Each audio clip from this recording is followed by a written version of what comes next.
자, 전에 나눠드린 40 있죠? 그거 나눠드린 40을 이렇게 있으면 40개를 번호 나눠줬잖아요. 그러면은 여기 보시면은 여기 뭐 기본서 뭐 요약집 해서 페이지 적은 거 있는데 뭐 적지 않으셔도 되고, 거기서 공부하다가 문제 풀다가요, 모의고사를 풀던 모의고사 한번 쳤잖아요. 모의고사 치고 하면 거기 여기 체크해서 나는 어떻게 돼요? 맞은 건 놔두고 확실히 맞은 거는 이해됐으니까 틀린 것만 나는 4번이 틀렸다. 그럼 체크만 하세요. 이렇게. 나는 또 39번이 틀렸다. 이런 식으로 체크를 해두면요. 거기 이쪽 거기 그 글자 옆에 그러면 여기 체크한데 또 체크해주면요. 체크가 많을수록 틀린 거잖아요. 그럼 나는 그 부분이 약점이 있어요. 그 부분을 나중에 9월 여러분 추석 지나서 9월 20 며칠 추석 지나서 한 달 남을 때 그걸 한번 뽑아보세요. 그걸 요것만 가지고 있잖아요. 그 종이 한 장 해서 그 부분만 어떻게 돼요? 한 이틀 정도, 토일 이틀 정도의 개론 민법을 한번 딱 정리를 하세요. 그 부분만 쫙 읽어보세요. 기본서 교재, 요 사례 판례, 뭐 요약집 쫙 그 부분만 읽어보고 그 다음에 또 시험치기 이틀 뒤에 또 한번 읽어봐. 그러면은 고득점으로 가요. 틀린 부분만. 그리고 또 틀린 부분이 있죠. 시험에 반드시 나오는데 틀린 부분. 그건 시험치기 바로 전에 딱 봐서 어떻게 복음을 바로 봤으니까 생각나겠죠. 그럼 그것만 그 문제가 있나 그 빨리 보고 그것만 체크하면 되죠. 본 시험에서. 그렇게 요령 있게 좀 하시기 바랍니다. 그러면 시간이 많이 절약돼요. 자, MBS 종류 보겠습니다. 자, 여러분이 MBS 종류를 보는데 이 차입자가 주택 수요자, 우리 주택 수요자를 예를 들었으니까 차입자는 우선 대출을 받으면요. 대출을 받으면은 매월 뭐를 상환?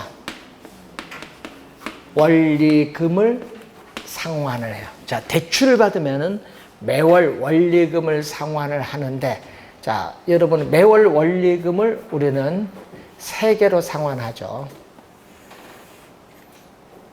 자, 여러분이 매월 원리금을 상환하는데, 그래서 발행 기관 3개를 한꺼번에 풀어봐야지. 자, 발행 기관에 매월 하여튼 대출을 받으면 매월 원금 이자를 지금 상환을 하고 있어요. 자, 발행 기관은 뭐를 발행했냐 하면요. 우선 MPTS 발행했고, 또 MBB 발행했고, 또 MPTB 발행을 했어요. 그래서 누구에게? 투자자에게 이제 발행을 해서 매각을 했다. 자, 흐름. 자, 3개를 우선 묶었어요. 자, 묶었는데, 자, 요 S는 뭐죠?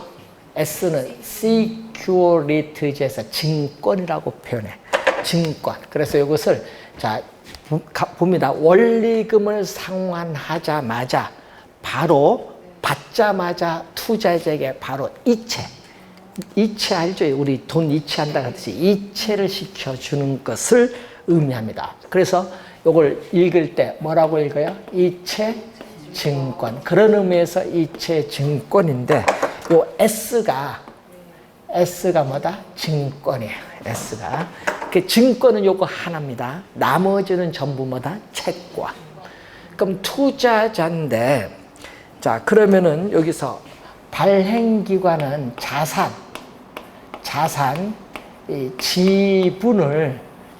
지분을 뭐 한다? 매각하는 방식으로 가요. 자산 지분을 매각하면은, 자, 1000억이라는 자산을 매각을 하면은 1000억이라는 뭐가 들어와요? 1000억이라는 현금 자산이 들어와요. 그래서 발행기관의 자산의 크기는 변화가 없어요. 그래서 발행기관에서 주택저당채권 총액과 이체증권 발행액은 똑같아. 왜? 자산 크기는 변화가 없다 얘기죠. 자, 그걸 염두에 두시고 문제는 이때 자산 지분을 매각을 했기 때문에 이걸 뭐라고 하죠?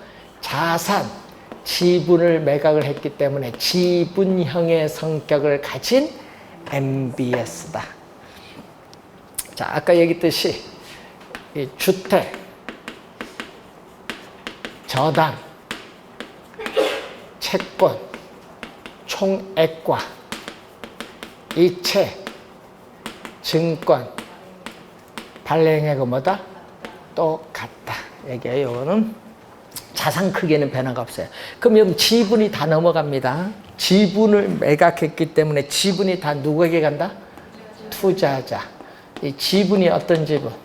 주택, 저당 채권, 집합물에 대해서 요거에 대한 소유권과 또 원금 이자, 원금 이자, 원리금이죠. 원리금을 수치 받을 수 있는 현금 흐름에 대한 지분, 요 권리가 지분이 매각됐어요. 자, 그런데 이 차입자는 우리 아까 앞 시간에서 배웠을 때 시장 이자율이 지속적으로 하락을 해서 고정 금리 대출 이자율보다 낮게 되면은 만기가 되기 전에 조기 상환을 해요. 그럼 조기 상환하면요, 여기도 조기 상환 바로 해. 왜? 원리금을 여기서 받으니까. 그래서 시장 금리 하락에 따르는 금리 위험, 그리고 무슨 위험? 조기 상환 위험. 이 조기 상환, 차입자가 조기 상환, 발행인도 조기 상환하면 위험은 누가 안게 돼? 투자자가 위험을 안게 되겠지. 이 조기 상환 위험인데 주의해야 될 건요, 요 두 개는 같이 다니는 짝꿍이에요. 요 두 개는 같이 다니는 짝꿍. 꼭 기억해야 됩니다. 그래서 뭐죠? 여러분, 지분을 매각을 했기 때문에 이 지분에 관련된 위험도 누구에게? 투자자에게 이전이 된다. 이 말이에요. 지분이 넘어가니까 그 지분에 관련된 위험도 투자자에게 이전된다.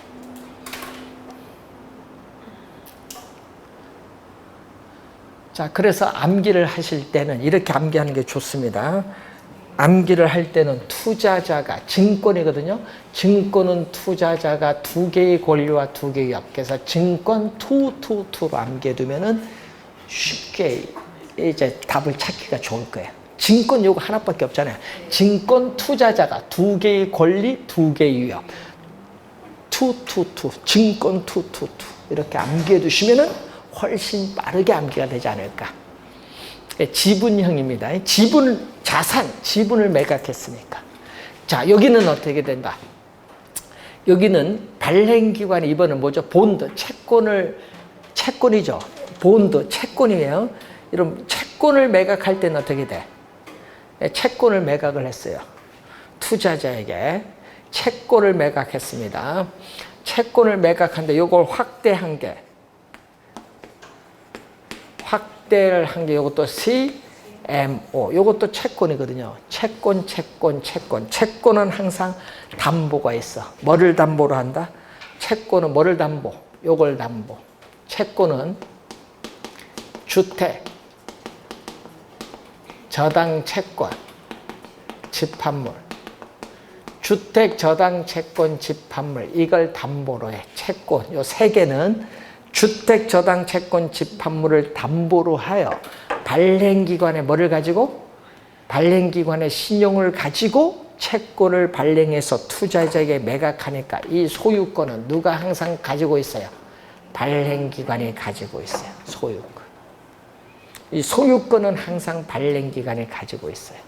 그런데 문제는 원금 이자 있죠. 여기서는 자, 원금 이자를 상환하면 원금 이자를 받을 수 있는 현금 흐름의 지분권은 누가? 발행기관이 보유해요.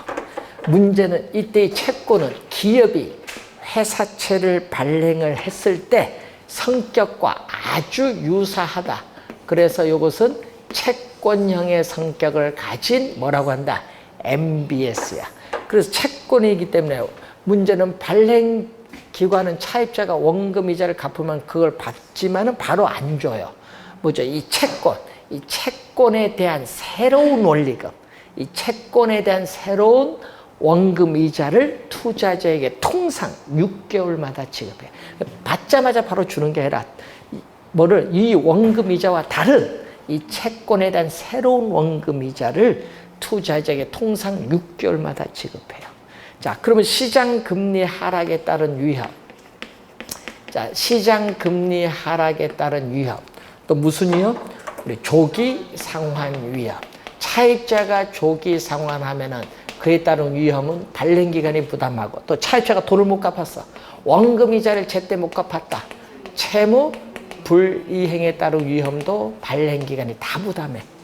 그러니까 이때는요, MBB는요, 발행기관이 권리, 요거 두 개의 권리, 위험 다 가지고 있어. 그래서 올발. 암기할 때 모든 걸 다 가지고 있다. 그래서 뭐? 올, 발. 발행기관이 모든 걸 다 가지고 있다.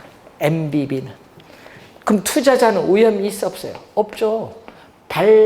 발행자가 모든 위험을 부담하기 때문에 위험 부담이 없다. 여러분, 발행기관 한국주택금융공사는 국가가 보증했기 때문에 반드시 원금이자는 투자자에게 뭐 해야 돼? 반드시 지급을 해야 돼. 국가가 보증했다는 거.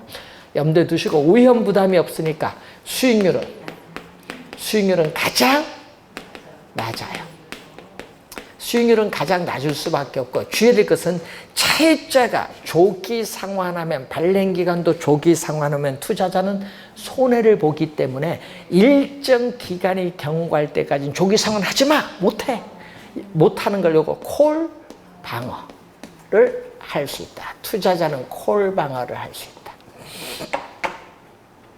자, 그러면 이번은 요 밑에는 어떻게 돼요?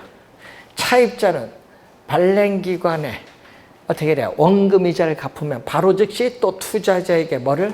투자자에게 원금 이자를 이체시켜줘. 바로 또 이체를 시켜주니까 원리금을 받을 수 있는 권리는 누구? 투자자가 가지고 있어요. 자, 원금 이자를 받자마자 바로 이체시켜주니까 무슨 성격을 가지고 있다? MPTS. 무슨 성격? 지분형의 성격 가지고 있어요. 그리고 뭐를 담보 또? 주택저당채권 집합물, 이 담보로 발행기관의 시용을 가지고 채권을 발행하기 때문에 이 소유권은 발행기관이 보유해줘. 채권이니까. 또 무슨 성격? MBB. 그래서 무슨 성격이죠? 지분형과 채권형 두 가지를 뭐 했다? 혼합을 했다. 혼합. 네, 혼합. 지분형과 채권형 두 가지를 혼합한 형태의 MBS를 뭐라고 하죠? MPTB. 요걸 확대한 CMO도 혼합형이야. 그럼 어떻게 확대했어요? 투자자들의 다양한 투자 욕구를 만족시켜주고 조기 상환에 따른 위험을 분산시켜주기 위해서 우리는 확대해서 나온 게 CMO, 다계층 저당 채권입니다. 그러니까 성격은 똑같지 뭐. 자, 여러분, 차입자가 조기 상환하면은 또 뭐죠? 발행기관도 투자자에게 뭐를 해? 조기 상환하기 때문에 조기 상환 위험도 누가 부담? 투자자. 그러니까 요 투자자가 하여튼 조기 상환 위험은 투자자, 원리금 수취권 같이 다녀야 돼. 투자자. CMO도 마찬가지죠. 구조는 똑같아요. CMO는 위에서 설명한 MP, TB와 구조가 똑같다. 동일하다. 그러니까 투자자가 원리금 수취권 보유하면서 조기 상환 위험 누가 부담? 투자자가 부담한다. 자, 흐름인데 문제는 여러분 여기서는 주택저당채권 총액, 여러분 채권이거든요. 채권 3개가 나오잖아요. 이때 주택저당채권 총액은 MBB 발행한 금액, 보면 어느 게 많아야 돼? 요게 많아야지. MBB라든지 뭐 MPTB라든지 CMO 요 발행한 금액보다 요게 많아야 돼. 왜냐? 발행기관의 신용을 가지고 발행을 하기 때문에 뭐를 했는다? 투자의 안전을 위해서 뭐를?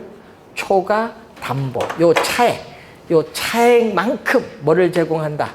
초과 담보를 제공을 해야 돼. MBB나 MPTB, CMO 발행액 금액보다 요게 더 많아야 돼요. 초과 담보를 제공해 줘야 돼. 뭐를 위해서? 투자의 안전을 위해서. 왜? 발행기관의 지형을 가지고 채권을 발행하니까. 자, 큰 흐름. 요거죠. 여기서 시험 문제 내는 거예요. 근데 CMO는 늘 아까 얘기했지만 CMO는 뭐죠? CMO는 우리가 이렇게 8개로 나눠요. CMO는 저당 채권의 총 발행액. 자, 저당 채권의 총 발행한 금액, 여기 1조면 1조. 이것을 이렇게 몇 개의 그룹, 1년, 2년, 3년, 5년, 7년, 10년, 15년, 얼마? 20년. 이렇게 몇 개의 그룹으로 나눈 데 있대. 나누어진 이 그룹을 뭐라고 하죠? 트렌치. 그래서 여러분, 시험 문제 지문에 트렌치라는 용어만 나왔다 하면은 CMO야. CMO. 우리나라는 거의 대부분 뭐를 발행한다? 우리나라는 거의 대부분 CMO를 발행하고 있다.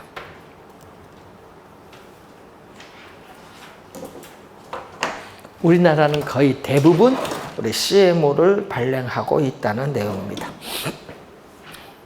자, 그럼 만기는 어떻게 돼요? 만기는 1년은 짧잖아요. 그러니까 2%면은 여기는 2.1%, 여기는 2.2%, 여기 20년 5%. 이렇게 만기가 길수록 이자율도 높게. 후순일수록 미리 불확실성에 따른 위험이 높으니까. 예? 그래서 이렇게 어떻게 돼? 대출 기간, 만기도 다르게, 수익률, 이자율도 다양하게 여러 형태의 이렇게 채권으로 발행하는 것을 뭐라고 하죠? CMO. 자, 111페이지 밑에서 세 번째 어떻게 돼요? 거기 네 번째가 서로 상이한 이자율을 적용한 서로 상이한 밑줄. 그리고 바로 밑에 다르게 순서를 다르게 정할 때 다르게 밑줄.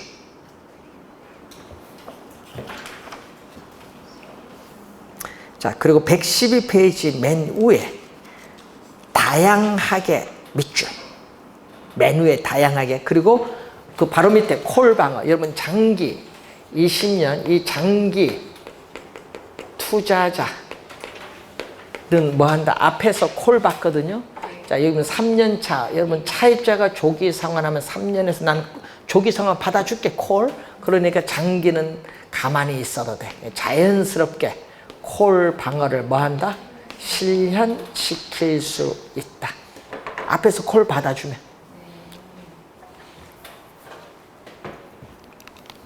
자, 이 내용을 우선 확인을 하시면 되겠습니다. 여기서 올해 출제가 예상이 되고 있다는 거. 자, 한국주택금융공사의 113페이지에 주택연금 제도가 나오죠. 자, 한국 작년 시험에 출제를 했잖아요. 자, 주택연금 제도에 있어서 이 개념. 여러분 연금의 개념은 시험에 잘 나오잖아요. 주택연금은 여러분이 뭐를 담보로 해야 돼? 주택을 담보로. 그러니까 주택 소유자가 소유하고 있는 뭐를 담보? 주택을 담보로. 주택을 담보로 어떻게 돼? 한국주택금융공사의 보증서를 받아서 금융기관으로부터 연금의 형식으로 매월 일정한 금액을 우리가 지급받는 제도다. 지급받는 제도. 이걸 주택연금이에요. 뭐에 의해서? 여러분이 노년 계층의 노후 생활자금 용도, 노후 생활자금 용도를 지원하는 목적이죠. 노후 생활자금.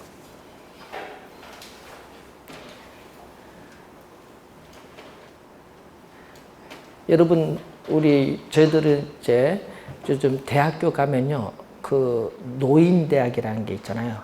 그 노인대학이라 말 안 써요, 이제. 쓰면 큰일 나, 이제. 예? 빰 맞아요. 거기서 가면요, 한 70대신 분이 오셨어. 근데 거기 왔어요. 예? 군 해주면 더 좋아하고요.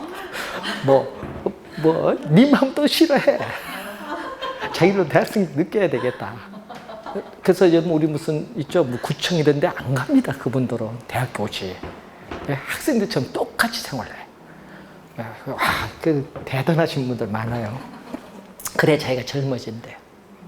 그러니까 60이 자기가 20세라고 생각해요. 근데 우리 여기 왜 노후할 때 이게 노년계층 안 써요. 이제 시험 문제 내면 요거 넘어가서 옛날에 노년계층의 노후 생활자금인데 이렇게 하면 안 된다. 여기 처음에 도입을 할 때 2007년도 도입했거든요. 자, 요것은 언제 도입하냐면요. 2007년도 우리가 중순에 도입을 했거든요. 한 8월쯤에 도입을 했는데 이때 당시 설계할 때 84세 기준 했거든요. 그럼 이때 당시에 조사를 했더니 여성분은 84세 생존, 남성분은 82세예요. 그래서 84세 기준으로 만든 설계한 상품이에요. 지금 14, 15년 전에. 자, 그러면 2007년에 도입된 겁니다. 자, 그러면 연도를 우선 확인했고, 문제는 이 주택연금은 어떤 장점이냐? 장점은요, 담보 대상이 되는 주택에 평생 동안 거주할 수 있어요. 또 평생 동안 매월 일정한 금액을 연금으로 지급받을 수 있어요. 좋죠?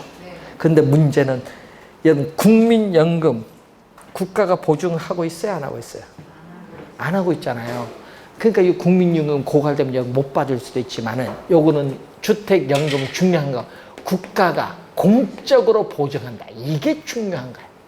국가가 공적으로 보증을 하기 때문에 주택연금 중단 위험이 없다. 야, 그래서 좋아요. 보험회사 여러분 우리 가끔 이제 가입한 게 있죠. 퇴직연금이라든지 무슨 연금 많잖아요. 보험회사. 그럼 보험회사 망하면 못 받지 뭐. 그 보험회사 하면 뭐가 있어요? 예금자 보호 대상에서 그 일정 금액은 받을 수 있지만은 넘어가는 못 받을 거 아니에요. 근데 이건 관계없이 국가가 보증했으니까. 이게 중요한 국가 보증. 그리고 세제상 혜택이 있어요. 여러분 주택 사면 여러분 뭐 사야 돼요? 주택 사면은 국민주택 채권을 매입을 해야 되는데 이 금액이 커요. 여러분이 주택 가격이 한 6억 정도 하면 1,000만 원 정도 사야 돼요. 근데 문제는 요거는 가입을 하면요. 국민주택 채권 매입 의무를 면제해줘. 요거 주택연금 가입을 하면 매입 의무 면제해주고요. 또 세제상 혜택이 있어요. 세금을 좀 낮게 해줘. 근데 중요한 건 재산세. 주택 가격 5억 원까지는 재산세 25%를 감면해줘. 또 이자 비용은 어떻게 돼요? 세액 200만 원까지는 세액 공제를 해줘요. 그러니까 그런 점은 좋은데 혜택이 있어요. 이렇게. 그런데 또 중요한 혜택은 이 상속, 합리적인 상속이 가능하다. 거기 봤더니 어떻게 돼요? 주택 처분했을 때 여러분 주택 소유자와 이용자 다 돌아가셔서 주택 소유자와 배우자 다 돌아가셔서 주택을 처분했어요. 처분해서 대출되는 금액을 회수해야 되잖아요. 이 주택 처분한 가격과 연금 지급 총액이 있을 거 아니에요. 이 주택 연금에 대한 원금 이자 해서 지급 총액이 있는데 만약에 요게 컸다. 예?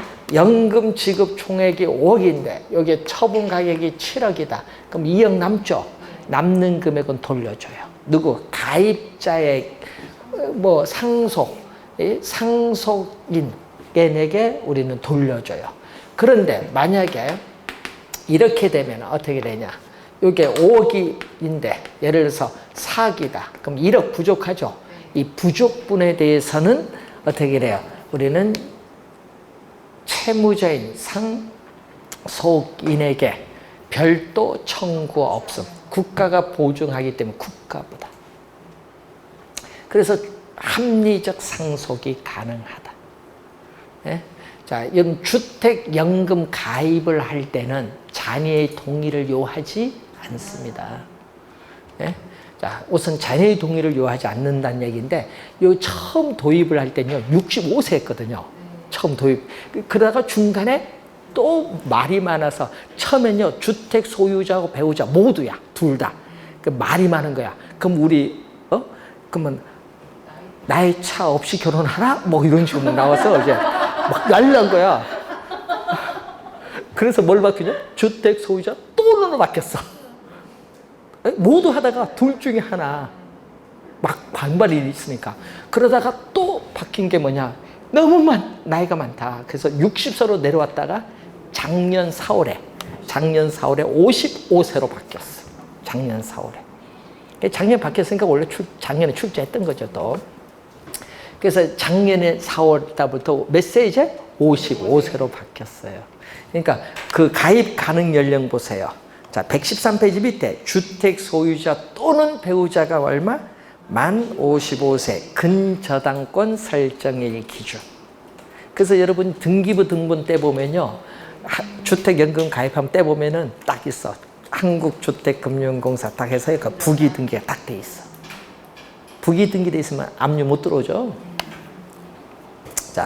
자, 그리고 확정 기간 방식이 있어요. 이것은 연소자가 만 55세에서 만 74세인데, 여기서 어떤 분 질문하더라. 연소자니까 미성년자, 요거 뭐 질문하신 분 있어.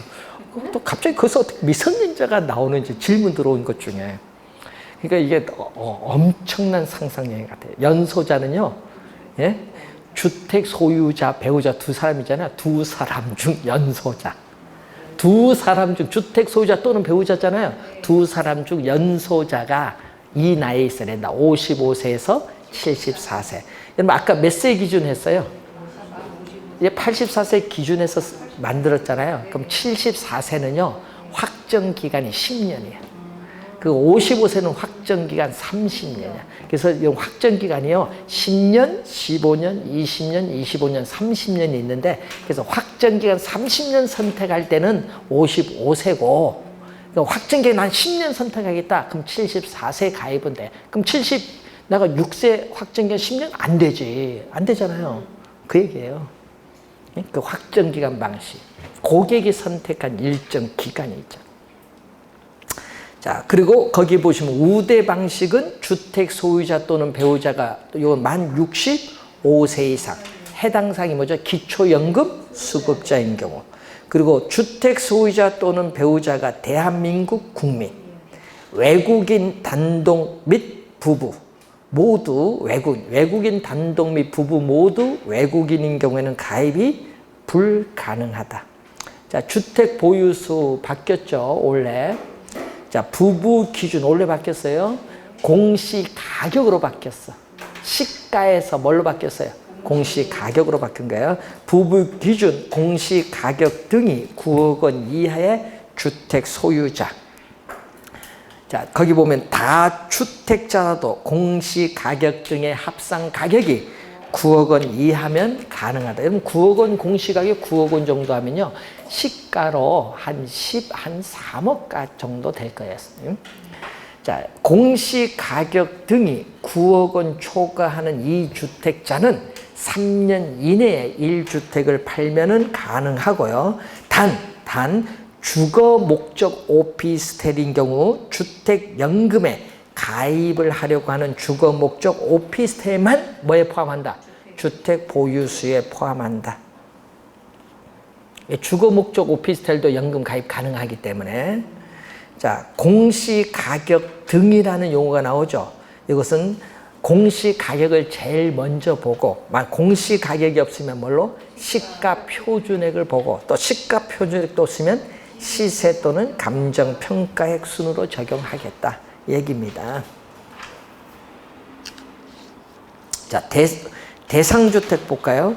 공시가격 등이 9억 원 주택, 9억 원 주택은 9억 원 이하란 얘기입니다.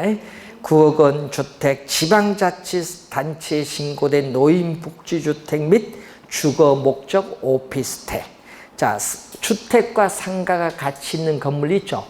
주택 등의 복합 용도의 주택은 전체 면적 중 주택이 차지하는 면적이 2분의 1 이상인 경우에는 가입이 뭐하다? 가능하다. 자, 확정기간 방식은 고객이 선택한 일정 기간, 확정기간 방식은 노인복지주택을 뭐한다? 제외한다. 자, 우대 방식인 경우, 우대형 주택연금이라는 게 있거든요. 이 우대 방식인 경우에는 1억 5천만 원 미만 주택만 뭐다? 가입이 가능하다는 것. 자, 맨 밑에 디귿 볼까요? 자, 주택법상의 주택인 단독주택, 다세대주택, 연립주택, 다가구주택, 아파트, 주상복합 아파트 포함인데 노인복지주택은 우리 해당 지방자치단체 신고된 노인복지주택이면 됩니다. 근데 여러분 거기 주의해야 될 건요. 뭐가 된다? 업무용 오피스텔, 상가주택, 상가, 판매 및 영업시설, 전답 등을 뭐한다? 제외한다. 작년에 여기서 정답 물었죠. 오피스텔, 그냥 오피스텔만 나오면 포함이 돼, 안 돼요? 대상주택에 포함이 안 되지. 반드시 뭐가 붙어야 돼? 주거 목적이 붙어야 가입이 가능하지.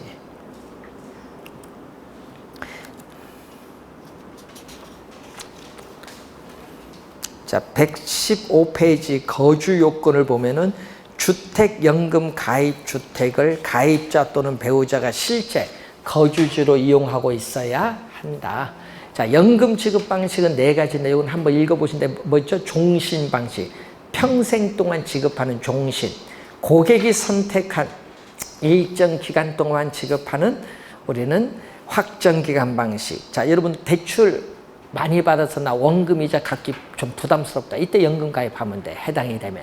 주택담보대출 상환용으로 인출 한도 얼마? 대출 한도가 5억이거든요.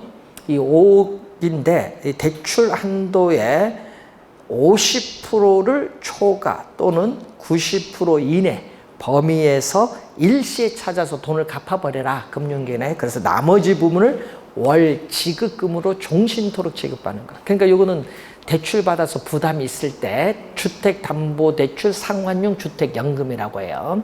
자, 그리고 우대 방식은 우대형 주택연금이에요. 자, 그래서 여러분이 이 내용을 우선 확인을 한번 해보시면 되는데 4가지가 있다는 걸 좀 염두에 두시고, 자, 116페이지에 보증기한이 뭐죠? 종신. 소유자와 배우자 뭐 할 때까지? 사망시까지인데 이용 도중에 이혼을 한 경우 또는 재혼을 한 경우에 이혼한 배우자나 재혼한 배우자는 주택연금을 받을 수 없다. 그 맨 밑에 적용금리는 변동금리, 기준금리에 가상금리를 대준 뭐다? 변동금리를 적용하고, 기준금리는 3개월 CD 금리를 적용한다든지 아니면 신규 취급액 기준 코픽스 금리를 적용한다는 그런 내용이죠. 자, 여러분 지금 몇 월이죠? 아직 멀었네, 시험. 와, 6월 9일이면 10일.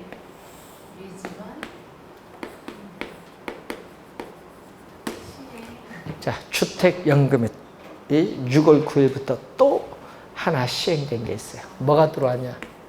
주택연금에서 또 하나가 들어왔어.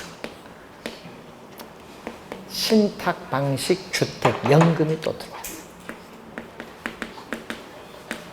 요게 지금 며칠 안 됐죠? 이틀 전에 시행된 거예요. 지금 이틀 전에 시행이 됐어요. 신탁 방식 주택연금이 도입됐어요. 신탁이 많이 배웠죠, 이제. 신탁하면 이제 뭐 원래 잘못 알아 또 출제할지. 신탁이 신탁 방식이라는 것은 어떻게 돼요? 주택 소유자, 주택을 소유한 주택 소유자는 이제 우리 배웠으니까 이제는 이제 쉽게 그 얘기구나. 뭐 부동산 개발에서도 배웠으니까 위탁자고 뭐를 해야 돼? 신탁 계약을 해야지 뭐.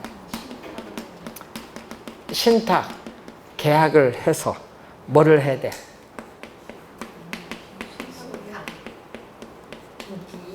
신탁 등기를 해야지. 지금까지 부기 등기만 했잖아요. 연금 가입할 때. 이제 부기 등기 아니라 신탁을 하게 되면은 신탁하게. 자, 여기서 여러분 시험 문제 주의를 많이 해야 돼요. 자, 우리 지금 연금 가입을 할 때는 소유권은 누구한테 했어? 여기 말고 주택 소유자한테 있잖아요. 언제? 사망 시까지. 소유자, 배우자 사망을 하고 나서 소유권이 금융공사에 이전돼서 처분되는 거예요. 근데 요거는 달라. 신탁하면 우리 늘 시험에 나오면 진짜 중요하다. 뭐가 있어요? 소유권 문제지, 항상. 소유권. 이 소유권이, 예? 어떻게 돼? 이전이 돼야겠지. 소유권. 누구한테? 예? 수탁자한테 이전이 돼야지, 뭐. 수탁자가 누구죠?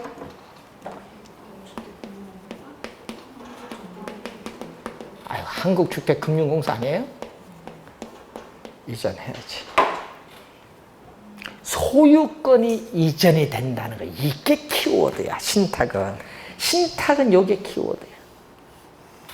소유권이 이전된다.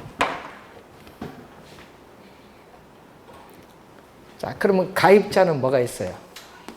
자, 주택연금 가입자는요, 연금 수급권을 가지죠.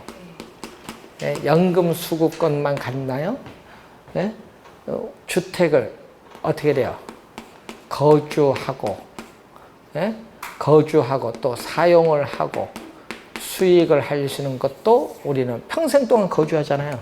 거주하고 사용하고 수익할 수도 있어요. 가입자. 그리고 어떻게 돼요? 배우자에게 사후 수익자. 여러분, 주택 소유자 사망 후에 수익자가 자동으로 누구에게? 배우자에게 승계돼. 자동으로 승계돼. 여러분, 지금은 어떻게 돼요? 지금은 연금 가입하면요, 주택 소유자가 사망했어요. 사망하면 자동 승계가 안 돼.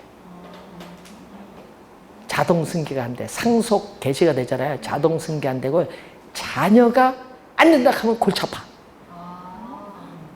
아니, 돌아가셨어, 소유자가. 그럼 자녀가, 나는, 그 소유자, 배우자한테 가는 걸 자녀가 반대하면은 지금까지 받은 연금 다 토해내야 돼. 골치 아프죠? 예? 그러니까 어떻게 돼? 그걸 없애기 위해서, 예? 사후 수익자로서 배우자를 자동 승계 지정되어 있어요. 신탁 가입을 하면. 그 배우자는 친부는 아닌가 봐요. 예? 또 거기서 또 그렇게 나오죠. 사후 수익자가 돼. 그리고 우리 압류 방지 통장이 있어요. 여러분, 압류를 못 하거든요. 예? 골치 아픈 거에 압류 방지 통장이라는 게 있어. 여기 이제 새로 돈 거죠. 이게 주택 연금 지킴이 통장이에요. 연금을 지키자. 주택 연금 요것을 이번에 새로 신설했어. 예? 얼마? 지금 보니까 185만 원까지. 연금 매월 185만 원 받는 사람, 이제 넘어가는 사람도 있을 거 아니에요. 300 받는 사람도 있을 거고. 그러니까 185만 원까지는 어떻게 돼? 압류를 못, 어떻게 돼? 통장에 있어요. 압류 방지 통장을 만들어 놨어. 여러분, 있을 거 아니에요. 여러분, 돈이 연금 받았잖아요. 연금에서 얼로 가? 주택에는 압류 못 들어오는데 여러분, 돈으로 통장 들어갈 거 아니에요. 그럼 그 통장 안 들어가면 돈 들어갔으면 어떻게 돼? 여러분, 찾지도 못해. 근데 그걸 이제 방지해서 이쪽으로 돈을 넣어주겠다는 얘기예요. 돈을 이쪽으로. 그럼 거기서 빼가지를 못할 거 아니야, 금융기관이. 그러니까 압류를 방지하는 통장이라는 게 만들어 놓은 거예요. 이런 게 이제 새로 생긴 거예요. 새로 생겼어요. 자동 승계하는 겁니다. 그러니까 소유자가 돌아가셔도 자녀 어떻게 돼요? 반대해도 자동 승계로 가버려요. 좋죠? 자동 승계되고요. 또 뭐가 있어요? 우리는 등록도 면허에 따른 비용이 또 절감이 돼요. 그래서 상당히 좋은 제도가 하나 도입이 됐습니다. 이게 9월부터 지금 6월 9일부터 시행됐고요. 그럼 기존에 가입한 사람들 이거 하면 안 되겠느냐? 아직 이게 아직 시스템 미비로 해서 이거 하려면 올해 말은 좀 지나가야 돼. 기존 가입한 사람은 지금 한 7만 2천 명 가입 정도 했거든요. 그 가입한 사람 이걸로 갈아타고 싶다 하면은 한 6개월 지나서 신청하면 될 거예요. 이거 좋은 제도입니다. 뭐 둘이 소유자 배우자 돌아간다면 알아서 하든지 뭐. 알아서 하든지. 네. 그러니까 무슨 얘기냐? 주택을 상속시키지 말라는 얘기예요. 부부가 잘 쓰다 돌아가시라는 얘기입니다. 여러분 시가 한 13억 정도 되면요. 공시가격 한 9억 정도 되면은 매월 받는 금액이 한 350대요. 응? 그거 평생 받고 평생 받는 거예요. 그러니까 주택 소유자가 사망했어요. 350만 원 받고 있는데 사망을 하도 아까 자동 승계되면서 배우자에게 그 금액이 똑같이 지급해. 배우자 돌아가실 때까지. 그러니까 생계는 지장이 없어. 이게 더 낫지. 어떻게 보면은. 그래서 여러분이 요즘에 이 주택연금이 그래서 있는데 또 주의하는 전답이 있는데요. 농촌 부분이 또 불만 같잖아요. 우린 주택을 가격 얼마도 안 되는데 농촌 주택은. 전답에 대해서는 또 뭐가 있냐면 농지연금이라는 게 있어요. 요거는 HF가 아니에요. 여기는 노노촌 공사가 있어요. 거기서 농지연금 제도라는 게 있어요. 요것도 우리나라 시행하고 있어요. 농지연금 제도라는 것도 있다는 걸 알아두시면 돼요. 지목은 전답과수원에 대해서. 농지는 지목이 전답과수원이잖아요. 10,000제곱미터 이하인 농지를 대상으로 합니다. 요건 65세. 요거는 어떻게 돼요? 농지 소유자 및 배우자 모두 65세 이상. 예, 요거. 이거 나중에 한번 찾아보시면 돼요. 우리는 주택 배우니까 뭐. 자, 그리고 여러분 교재 118페이지로 가서 프로젝트 파이낸싱.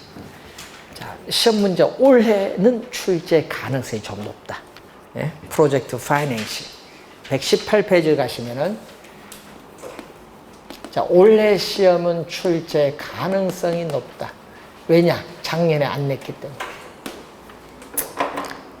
원래 또 이슈가 많이 되고 있거든요. PF. 약어로 PF라고 하고요. 파이낸싱은 번역을 금융. 그러니까 프로젝트 투자를 위한 금융이다. 이렇게 생각하면 돼. 말 그대로 풀이하면 돼. 프로젝트, 대규모 자금이 소요되는 프로젝트 투자를 위한 뭐다? 금융. 자금을 융통받는 방식이다. 그대로 풀이하면. 자, 우선 시험 문제에 우리가 출제할 때 주의해야 될 것은 부동산을 담보로 대출받는 방식은 아니다. 그냥 부동산을 담보로 해서 금융기관으로부터 대출받는 방식은 아니라는 점. 자, 그러면 어떤 거냐면 사업주를 우리는 스폰서라고 해요. 여러분 스폰서 이 말은요, 우리는 상당히 어의정성돼서 나쁜 용어로 많이 요즘 쓰인데 그게 아니거든요. 원래 용어는. 그래서 시험 문제에 스폰서로 말 잘 안 되는 것 같아요. 사업주가 유전개발 사업이나 항만개발 사업, 뭐 신도시 개발 사업을 하는데 돈이 없어요. 부족해. 그런데 금융기관에서는 융자를 안 해줘. 근데 사업은 유망하다. 그때 PF를 하는 거야. 그래서 자본금을 뭐 한다? 출자를 해요.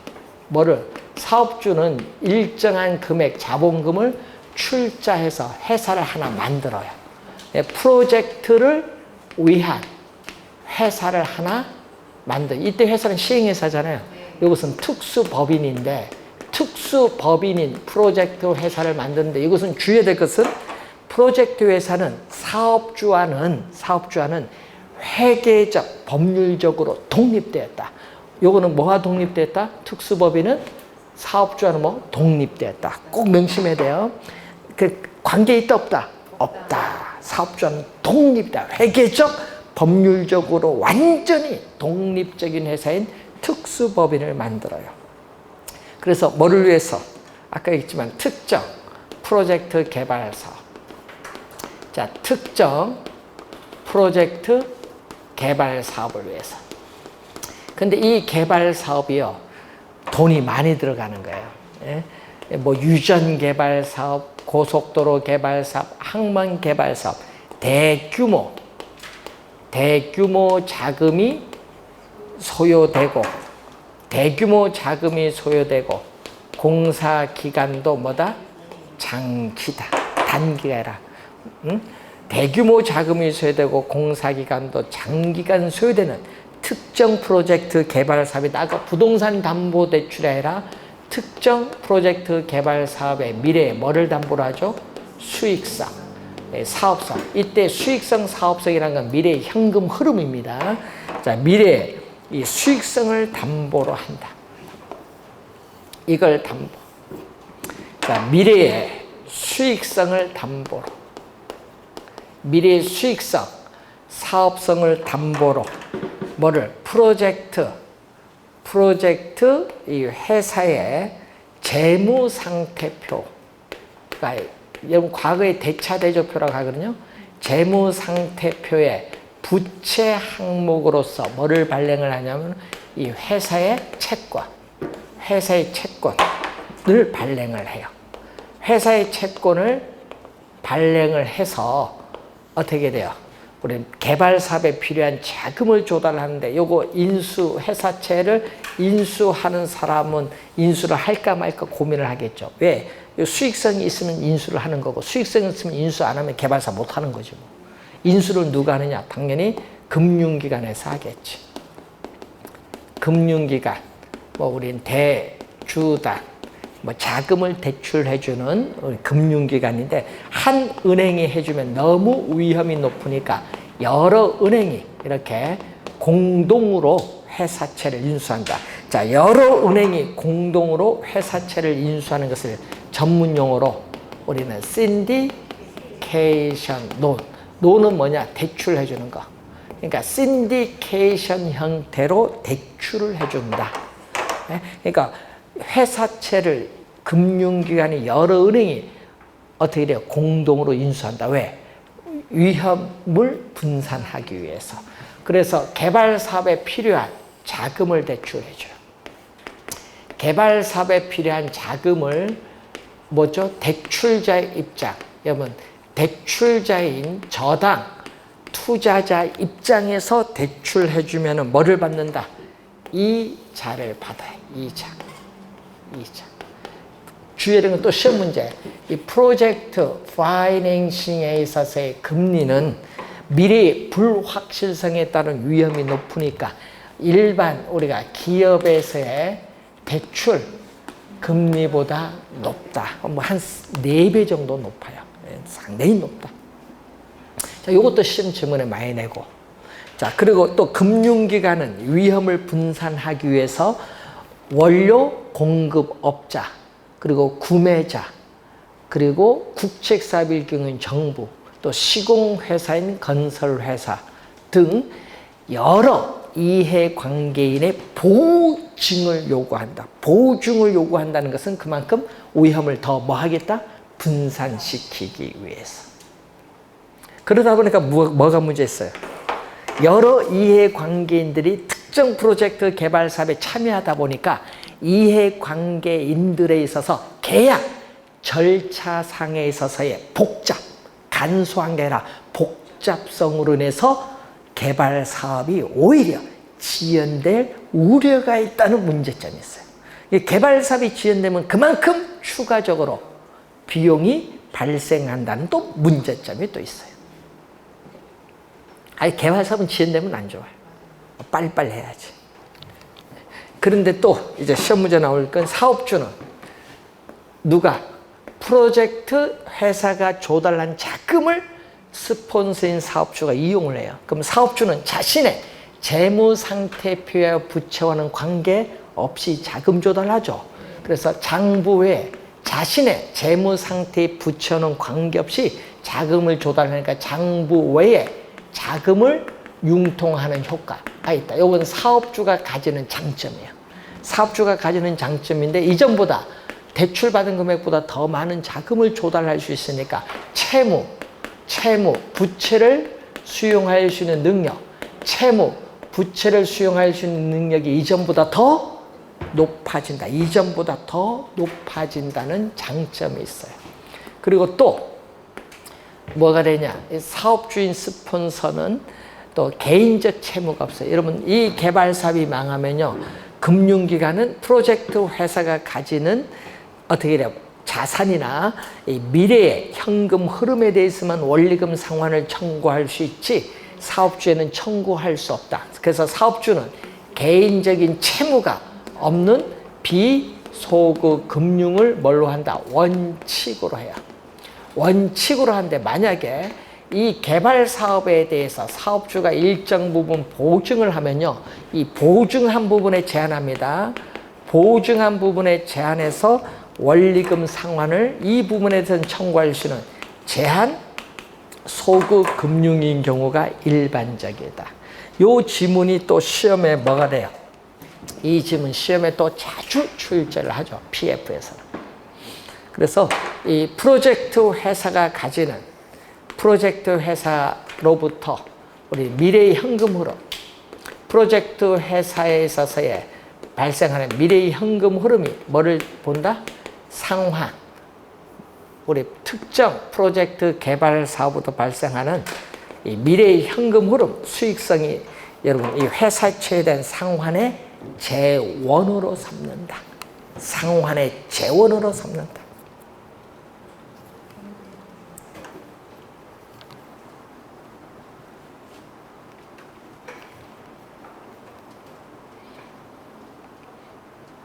그럼 돈 관리는 누가 해야 될까요?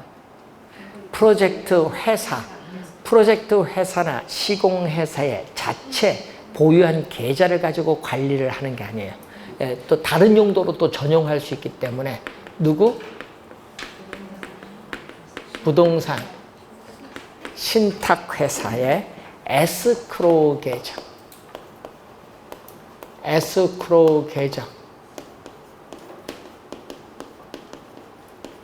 위탁 관리 계좌. 부동산 신탁 회사에 있어서의 에스크로우 계정, 위탁 관리 계좌에서 우리는 이 개발 사업에 있어서 사업비를 신속하고 공정하게, 투명하게 집행을 해요. 여기서 자금 관리가 이루어져요. 신탁 회사에서. 그리고 또 일정한 요건을 갖추면, 여러분 뭐 일정한 요건이 우리가 늘 법이 바뀌니까 일정한 요건 우리가 갖추면 뭐가 있냐면 법인세, PF 금융이라 보니까 또 국가가 보증한 사업일 수도 있잖아요. 그럴 경우는 법인세 감면 혜택이 있을 수 있어요.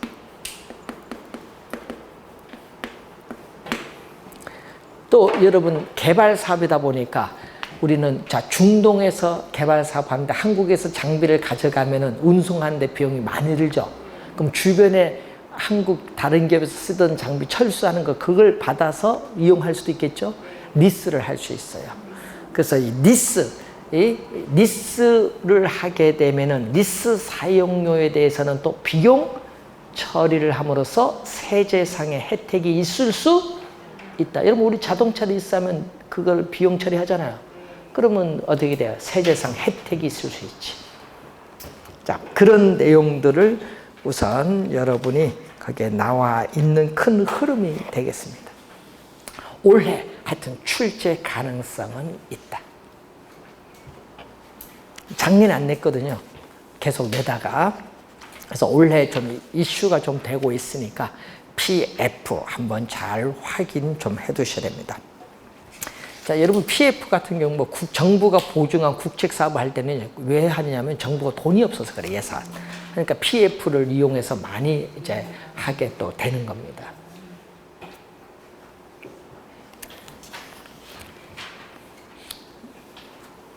자, 그 다음에 119페이지에 부동산 투자회사. 자, 올해 출제를 할 때 최근 출제의 흐름은 법 조문을 출제해요. 그러니까 부동산 투자 회사에 관한 법률에 법 조문이 있죠. 이 조문에서 니즈를 우리는 출제를 최근에 계속하는 경향. 그렇기 때문에 이 법 조문을 잘 공부해 두셔야 되는데 그 내용 우선 개념과 이 법 조문에 대해서는 우리가 잠시 쉬고 시작을 하도록 하겠습니다. 자, 여러분 뒤에 1시간 문제보다는 1시간 더 해서 이 니즈하고 관련한 개발 이론하고 나서 마지막 시간은 금융 문제 이론 이렇게 풀도록 하겠습니다.